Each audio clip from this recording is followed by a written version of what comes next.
उड़ीसा के सिलेबस में निमुरा निमुरा गाना छाप दिया गया है स्टूडेंट को पढ़ने के लिए। आइंस्टाइन को पायलट बता दिया गया है।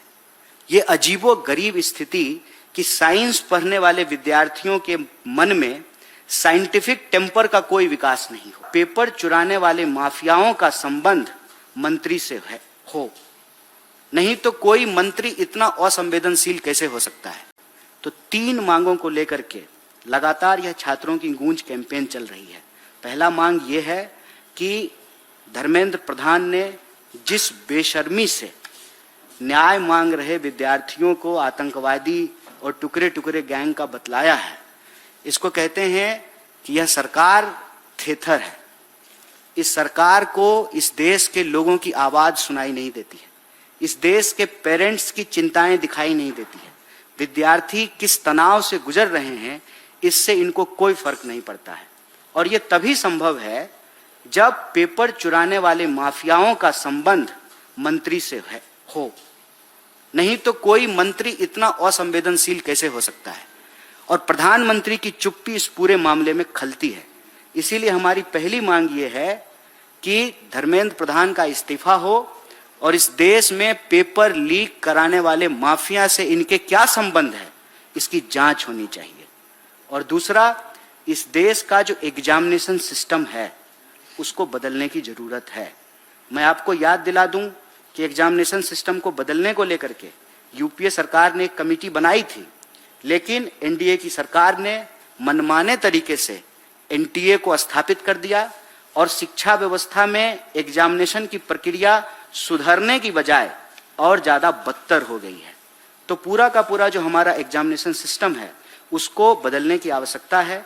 विद्यार्थियों की चिंताओं को, उनके अभिभावक की चिंताओं को प्राथमिकता में ऊपर रखने की आवश्यकता है। और यह जो पेपर लीक हो रहा है इसको रोकने की जरूरत है। तो पेपर लीक को रोका जाए और एग्जामिनेशन व्यवस्था को दुरुस्त किया जाए, क्योंकि यह बड़ी शर्मनाक बात है। शर्मनाक बात है कि उड़ीसा के सिलेबस में निमुरा निमुरा गाना छाप दिया गया है स्टूडेंट को पढ़ने के लिए।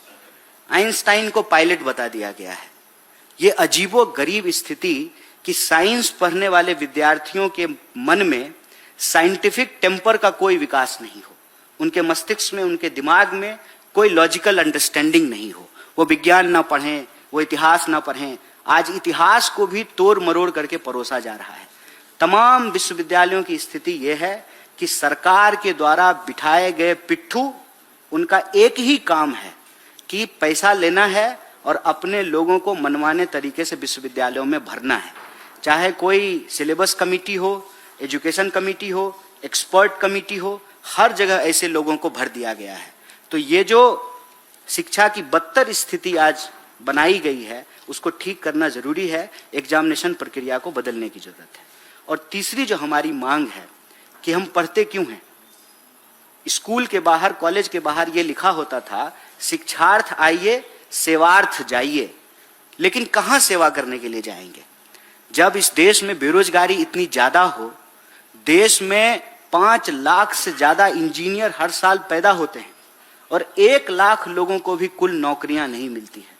बेरोजगारी का आलम यह है कि इतनी बेरोजगारी आज तक किसी भी काल में नहीं हुआ है, किसी भी साल में नहीं हुआ है। और आप वैकेंसीज को देखेंगे तो कोई ऐसी सरकार नहीं है, केंद्र सरकार से लेकर के राज्य सरकारों तक तमाम लाखों पद जो हैं वो खाली पड़े हुए हैं। कभी अगर इंटरव्यू करा भी दिया जाता है तो एनएफएस करके, नोट फॉर सुटेबल करके पद को खाली रखा जाता है। तो हमारी तीसरी जो मांग है वो ये कि जॉब कैलेंडर जारी हो, एग्जामिनेशन कैलेंडर जारी हो, एक फुल प्रूफ एकेडमिक कैलेंडर होना जरूरी है। आप मुझे बताइए, एआई के जमाने में भी बिहार में ग्रेजुएशन 3 साल में नहीं होता है। वहां बीए का स्टूडेंट भी बीटेक की तरह 4 साल में डिग्री लेता है। ये आज की बात मैं बता रहा हूं।